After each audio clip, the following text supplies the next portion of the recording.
नमस्कार, मैं विवेक भट्ट। सफलता की एक नई कहानी के साथ हम एक बार फिर हाजिर हैं आपके पसंदीदा कार्यक्रम द सक्सेस स्टोरी में। और आज हम बात करेंगे एक ऐसी शख्सियत की जो मार्केट में कंज्यूमर की नीड के हिसाब से अपने प्रोडक्ट बनाता है और उसकी ब्रांडिंग भी उसी तरह से करता है।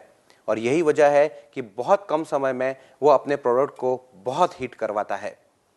उस शख्सियत का नाम है मिस्टर दर्शन पटेल, जो कि विनी कॉस्मेटिक के फाउंडर हैं और पारस के को फाउंडर रह चुके हैं। स्वागत है दर्शन भाई आपका इस हमारी खास पेशकश में। सबसे पहले हम जानना चाहेंगे कि आपकी एक सफलता की कहानी है, वो किन वैल्यूज पे आप आगे चले और आज आप इतने आगे बढ़े। मैं ऑलवेज देखते रहता हूँ कि कंज्यूमर की नीड्स और वांट्स क्या है, और कंज्यूमर रिसर्च करके मैं उसे फाइंड आउट करता हूँ कि कंज्यूमर की ज़रूरत क्या है, कंज्यूमर की लाइफ में वो मिस क्या कर रहा है।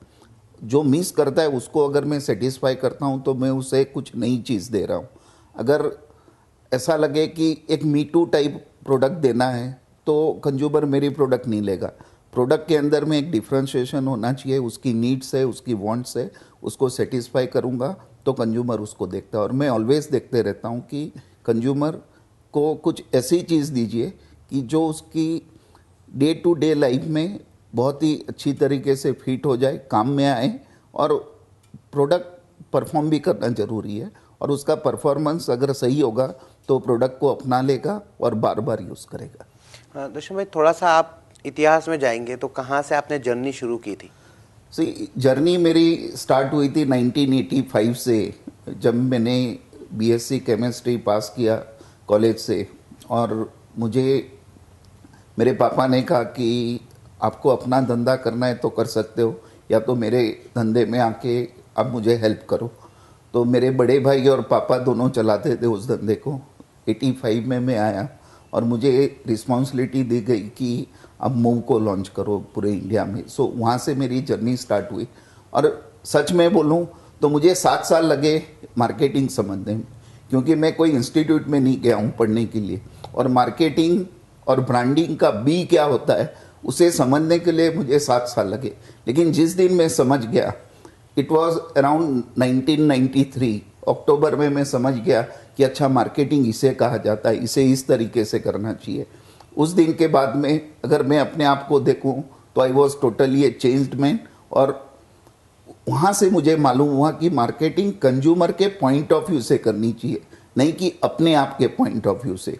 तो जो भी प्रोडक्ट उस दिन के बाद में मैंने मार्केट किए, मूव के बाद में, वो था क्रैक था। वहाँ से मेरी लर्निंग स्टार्ट हुई थी। तो वहाँ से मुझे मालूम चला कि अगर कंज्यूमर की नीड्स और वांट्स को देख के आप प्रोडक्ट बनाओगे तो सक्सेस होगा। उस दिन के बाद से आज तक देखूं, इन 17-18 साल में मैंने 25 ब्रांड को लॉन्च किया होगा। उसमें से 16-17 हाउस होल्ड नेम में 8 में मुझे सक्सेस नहीं भी मिला है, क्योंकि मेरी सोच कंज्यूमर की सोच के साथ में फिट नहीं हुई तो प्रोडक्ट फेल भी हो गए। तो एक लर्निंग है कि कंज्यूमर को जो चाहिए, ग्राहक को जो चाहिए वही दो, जो नहीं चाहिए वो मत दो।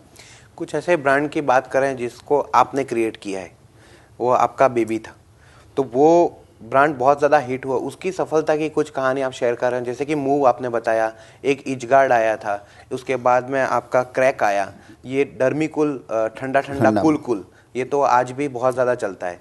तो ये जो प्रोडक्ट आपने लाए थे, इसके पीछे आपकी क्या सोच थी? आपने एक एक प्रोडक्ट को कैसे आगे बढ़ाया?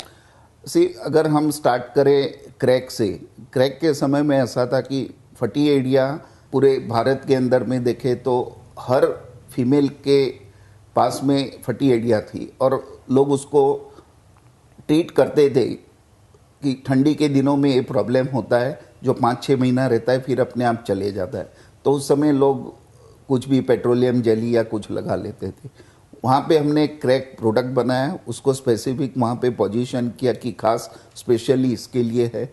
वहाँ से लर्निंग स्टार्ट हुई और 3-4 साल के अंदर में क्रैक नंबर 1 प्रोडक्ट था मेरे इतिहास में। मूव से भी बड़ा ब्रांड था, फिर बाद में मूव ने क्रैक को टेक ओवर कर लिया, लेकिन इनिशियली क्रैक ही हमारे लिए बड़ा ब्रांड था। और हमने देखा कि फटी एडियो के ऊपर में जो लोगों के ध्यान नहीं थे, लोगों ने उस पर ध्यान करना चालू किया। और इसके अंदर में एक इंटरेस्टिंग लर्निंग भी है कि कैसे हमने कंज्यूमर को हेल्प किया। 5-6 साल तक क्रैक बढ़ते रहा। उसके बाद में क्रैक की सेल कम होने लग गई। हमने जाके रिसर्च किया तो मालूम चला कि कंज्यूमर आजकल फटी एड़ियाँ होने के पहले ही उसकी केयर स्टार्ट कर देते हैं, तो उन्हें क्रैक की ज़रूरत नहीं पड़ती है। तो क्रैक का जो सेल था वो जाके एक स्टेगनेंट हो जाता था, क्योंकि अभी कंज्यूमर ही उसको केयर करने लग गया था। तो हमारे लिए एक अच्छी चीज़ थी कि हमने कंज्यूमर को किसी तरीके से उनको हेल्प किया कि आप इसको देखते रहो, अगर ये प्रॉब्लम नहीं होगा तो हमारी प्रोडक्ट नहीं यूज़ हुई अलग बात है, लेकिन मैं समझता हूँ कि it is good for consumer. इसके बाद आपने डर्मीकूल एक ऐसी केस स्टडी है कि डर्मीकूल हम घमौरिया के लिए बना रहे थे। रिसर्च में मालूम हुआ हमें कि घमौरिया जो होती है उसको ट्रीट करने के लिए 10-12 दिन 15 दिन लगते हैं, लेकिन कंज्यूमर को सबसे पहले क्या चाहिए कि मुझे रिलीफ चाहिए, इंस्टेंट रिलीफ चाहिए। और उस समय ठंडा ठंडा वॉज द बिगेस्ट थिंग कि वहाँ से ही उसको रिलीफ मिलती थी। तो हमने अपने प्रोडक्ट को ऐसे डिज़ाइन किया कि उसमें से ठंडा परसेप्शन मिले, कि ठंडा फील हो, जो उसको इंस्टेंटली जो घमौरियों के अंदर में चुभन जलन होती है गर्मी के वजह से, वो ठंडक मिलने से उसको इंस्टेंट रिलीफ मिलती है और 10-12 दिन के अंदर में घमौरियाँ चली जाती है। तो वहाँ से हमारी एक लर्निंग थी कि कंज्यूमर को इंस्टेंट रिलीफ दीजिए रादर देन कि उसको 10-12 दिन में ठीक कर दूंगा। कंज्यूमर को 10-12 दिन में ठीक होना है, लेकिन इंस्टेंट रिलीफ भी चाहिए, जो हमने उसको ठंडे ठंडे पाउडर से दी। 2006 ये एक ऐसा साल था जो आपकी ज़िंदगी का एक बहुत बड़ा टर्निंग पॉइंट था।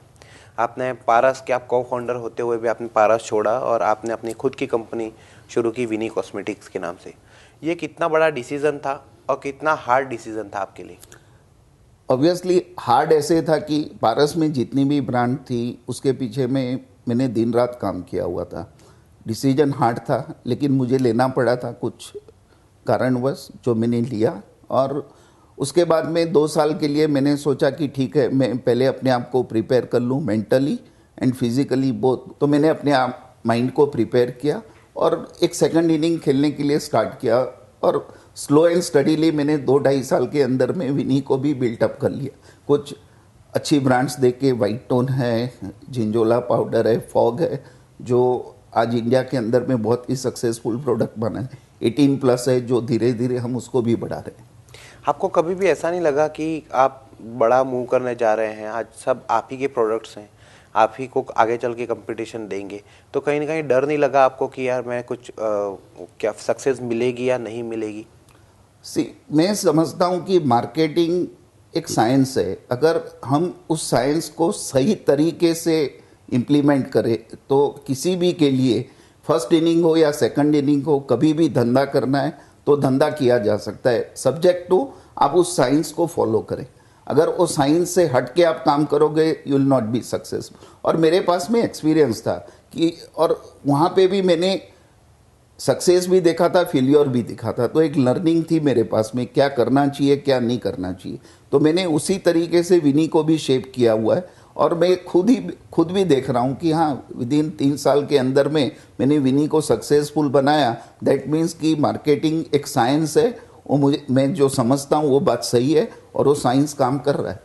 तो आपने एक टैगलाइन लगा कि फॉग लगाने से लड़कियां नहीं आती, ये एक सोच कहाँ से आपने बिल्डअप कि डिओडोरेंट लगाओगे कि तो आपके आसपास में बहुत लोग आएंगे और खासकर लड़कियां आएंगी जो आप पे कूदेंगी, ये होगा।